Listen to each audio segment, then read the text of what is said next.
This program is brought to you by Prince Yemisi Shillon, legal practitioner, Africa's largest private art collector, grand donor and chairman of Council, Yemisi Shillon Museum of Art. Don't forget you're part of the conversation. After this break, we will be introducing our guests, as well as the phone line for you to call and ask our guests any questions today. Today we have quite an amazing personality on the program, and I can't wait to introduce her. Well, first we'll go on this break. Please stay with us.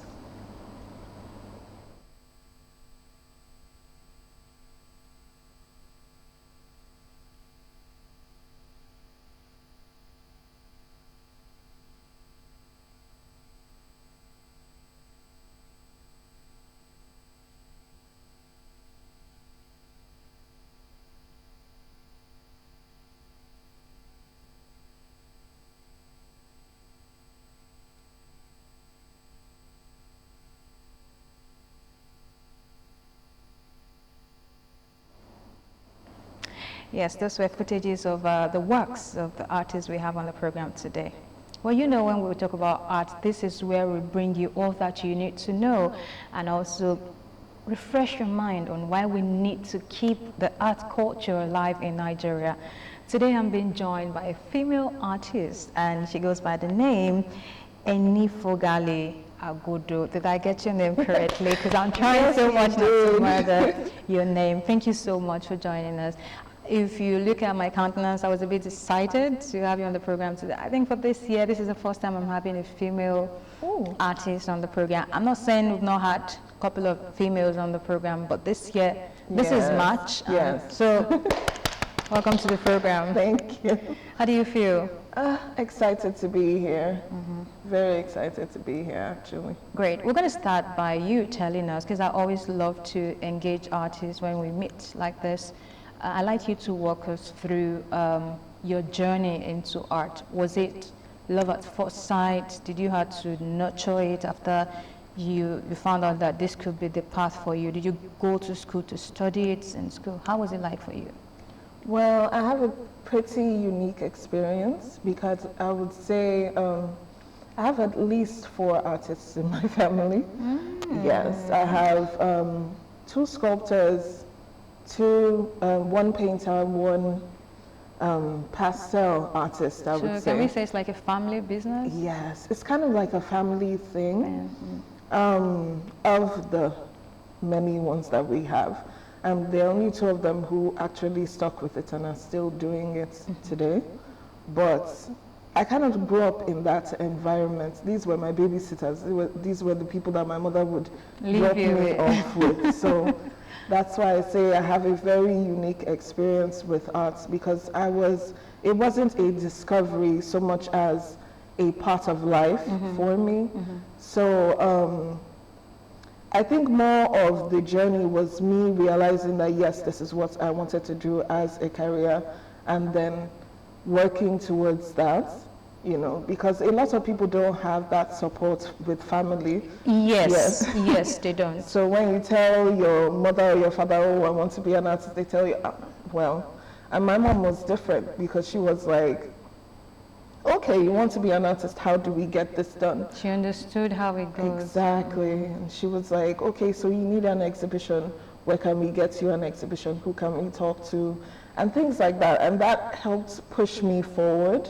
And then I joined Female Artists Association of Nigeria, and that helped a lot as well. I always tell people you need to join associations, because the difference before I was part of an association and the difference after I joined one is like... It's huge. It's huge. Really? So there's a role they play in nurturing such talent in one's life? Yes, because it's like a group of artists all in the same place. There's literally no question you are going to ask that someone cannot relate to. Exactly. And then you have people from all walks of life. So it's not just Nigerian artists.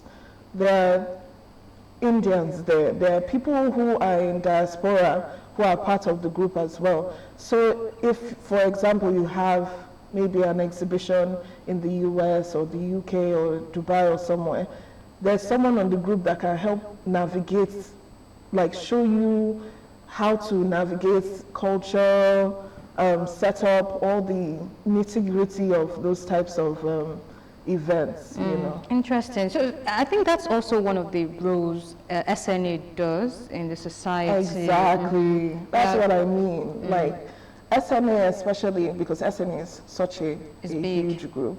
Female artists is for like females. That's it. But SNA is like for the artist, every single one, you know. So it's always best to be part of one of these associations or more.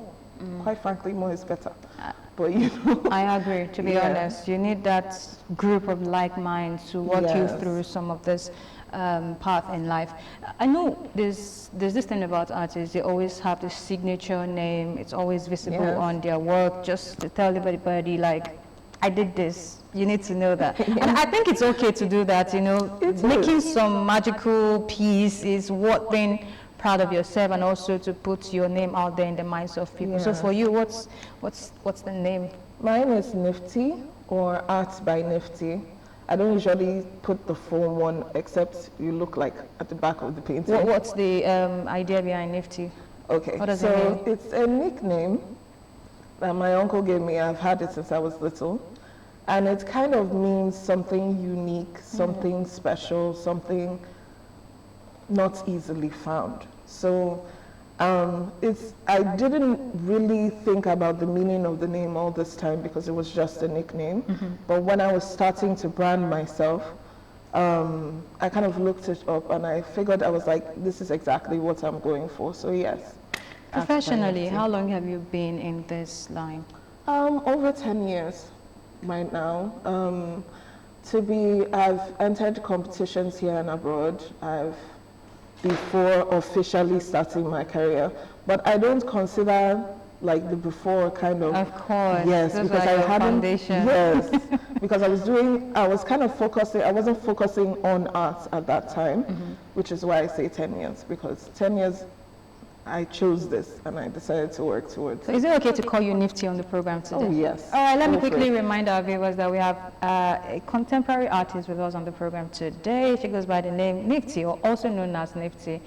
Today we want you to call us, ask our guest question, and she'll be ready to answer your question live on the program today. The phone line will be displayed on the screen. Don't forget, you can also send us messages.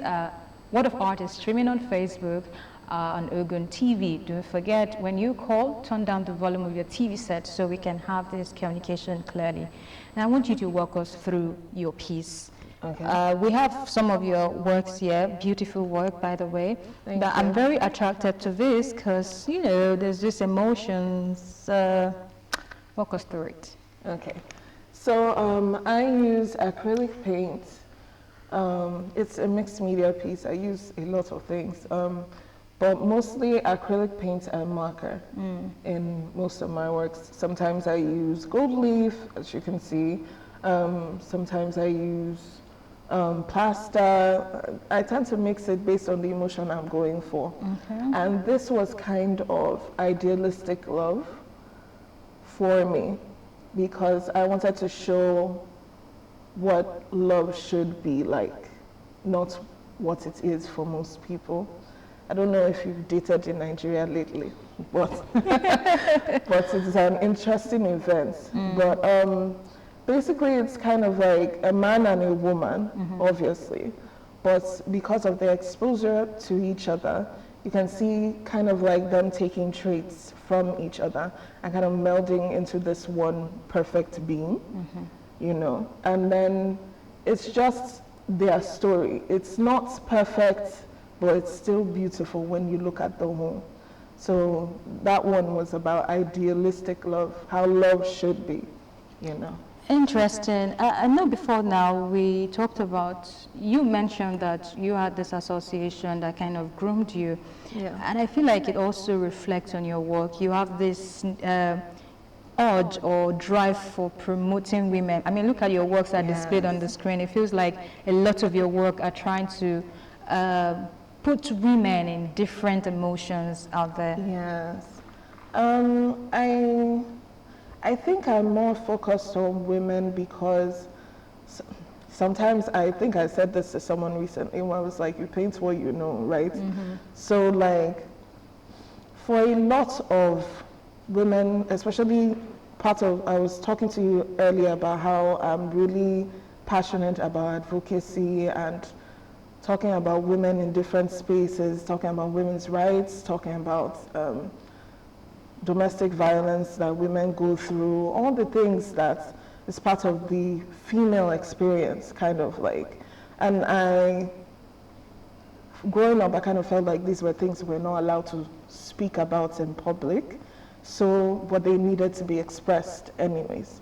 So they kind of showed themselves in my work now, you know, and it's a lot better now. We talk about these things, social media, you see it every day, literally, but you know, I just feel like there's a lot of female issues that I feel... Is there silence on female issues? Not so much silence now, but there are still aspects even that I still think we still need to... Yes, they're still sensitive and people don't want to speak on things like for example, in America now, the whole abortion, should you be allowed to have it, should you not be allowed to have it? It's a big topic right now. These are things that as an artist you should be able to express, create dialogue, create communication around, you know. You know, one of the things we have observed in recent time is, especially for young artists, you know, they're much on, like, in this haste to make money. And because they want to make money, you won't even blame them. Materials for artwork is so expensive. In fact, we start talking about it today, it's a big problem. But you see, a lot of them have, because of this, dive a little bit from addressing societal matters. They go as far as doing works for celebrities, just to get that audience from them. And I have seen in cases where some of them were humiliated. I saw a particular video of a woman, I think it was a party, and so this guy traced the woman to the party just to show her that, ma'am, I did this photo of you. And guess what the woman's reaction was? The woman's reaction was, he used a photo of her that looked like an obituary. And so she lashed on the guy.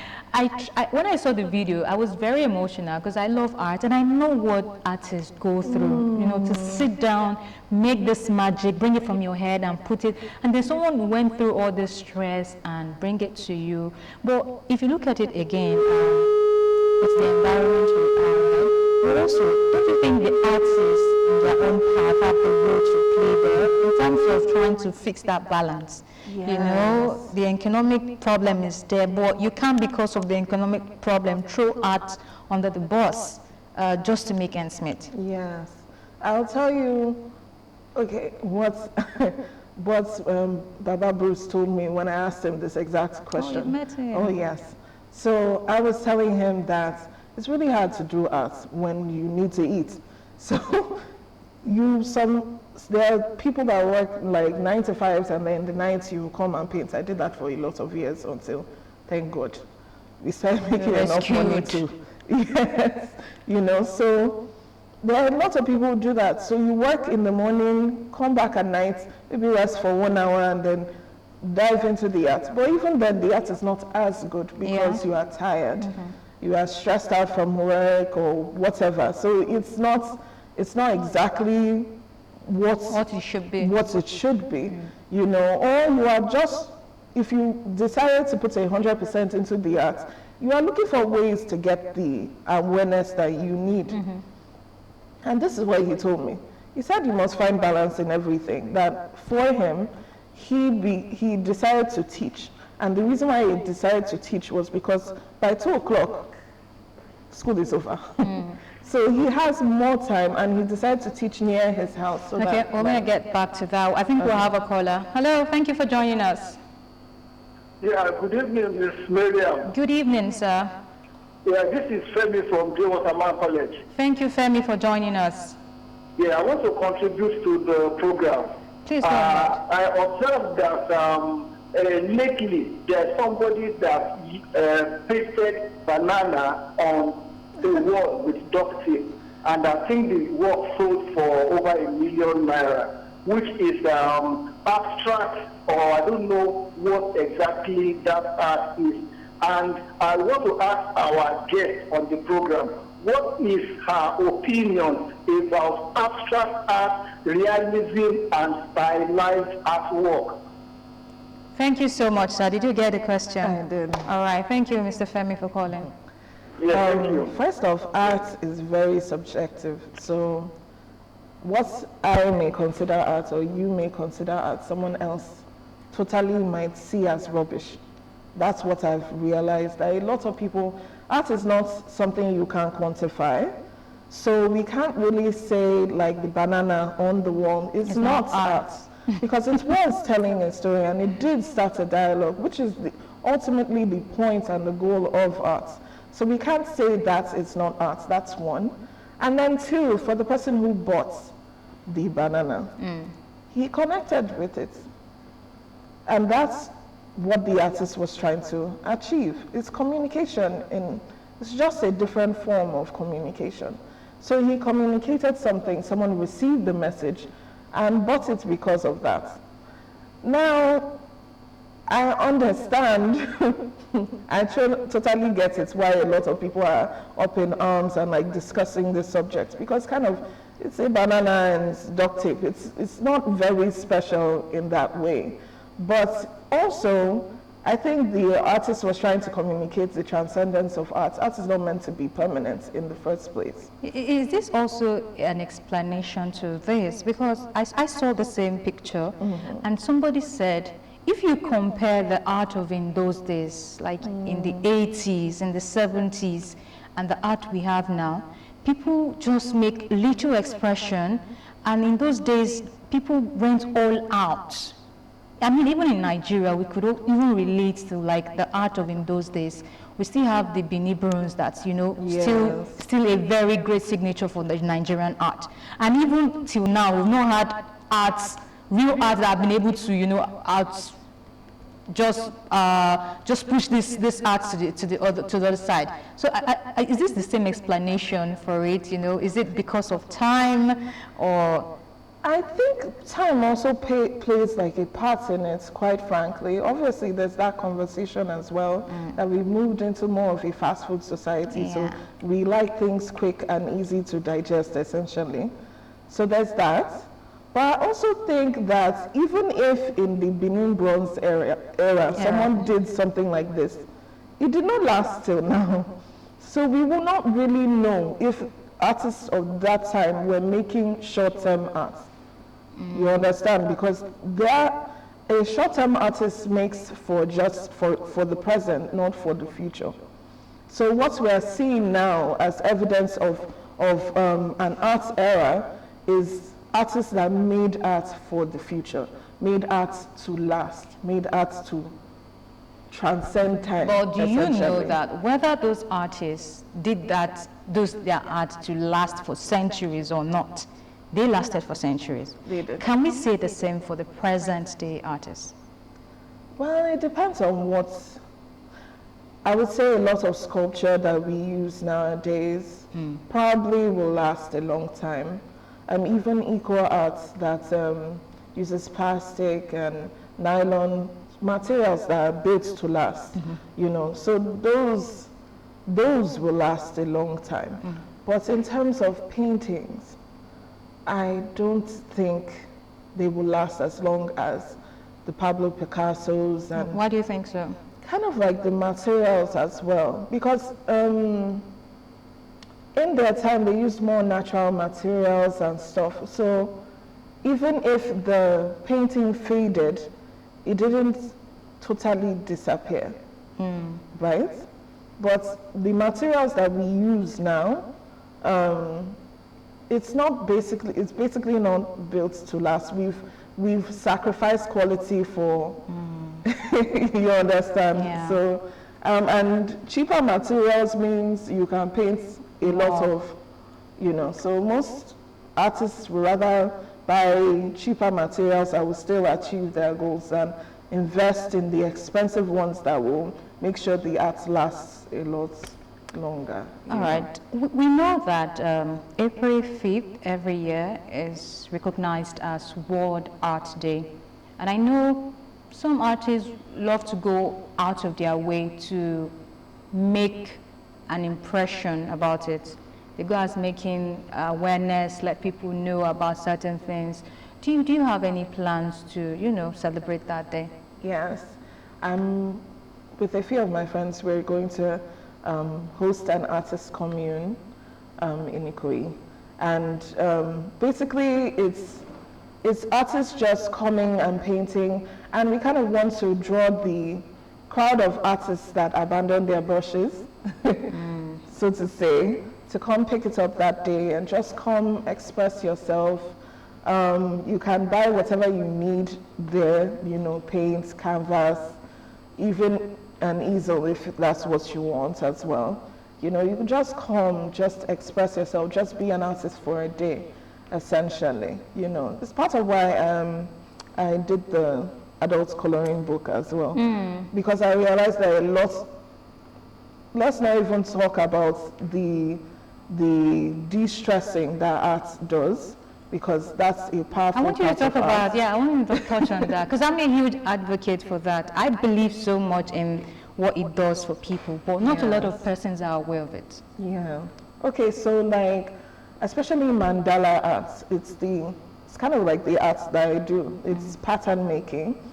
It has been proven by neuroscientists to actually help people calm down, de-stress from stressful situations. So I created a coloring book for that specific genre of art, where you can just sit, color page by page. When you've had a stressful day, it's for adults, not for children. You can just sit, color for minutes, hours, however long, and then you see the effects instantly. And I love the effect this coloring book has had, because I get people who say, I have not colored since I was in kindergarten, or I haven't colored since primary school, or that kind of thing, and then they just start. And 1 hour or 2 hours into it, and they're like, oh yeah, what they did. I had a man It's been there, Yes. seated for a very long time. Yes. Nobody's bringing it out. I think it's a great one, and April 5th, we hope that we see that baited into reality. It's our culture to, you know, tell our audience how to reach our guests. So if you don't mind, if you want them to reach you via social media handles or phone number, you could just drop them. You can reach me on Instagram, Twitter, basically any social media, by typing in Art by Nifty, Nifty, and you will find me instantly. NFT sounds like NFT. I want to say thank you so much for coming on the program today. It's been a great time. Yeah. So we hope to see more of Nifty art. And you know, time is always not your friend when you're doing something really great. Amazing. Yeah. Well, we trust that you've been able to gather one or two things from the conversation today. The program is Word of Art, brought to you by Prince Engineer Yemisi Shilon in collaboration with Society of Nigerian Artists, Abeokuta branch. My name is Miriam Usman. Thank you so much for watching. I'll see you next week, God's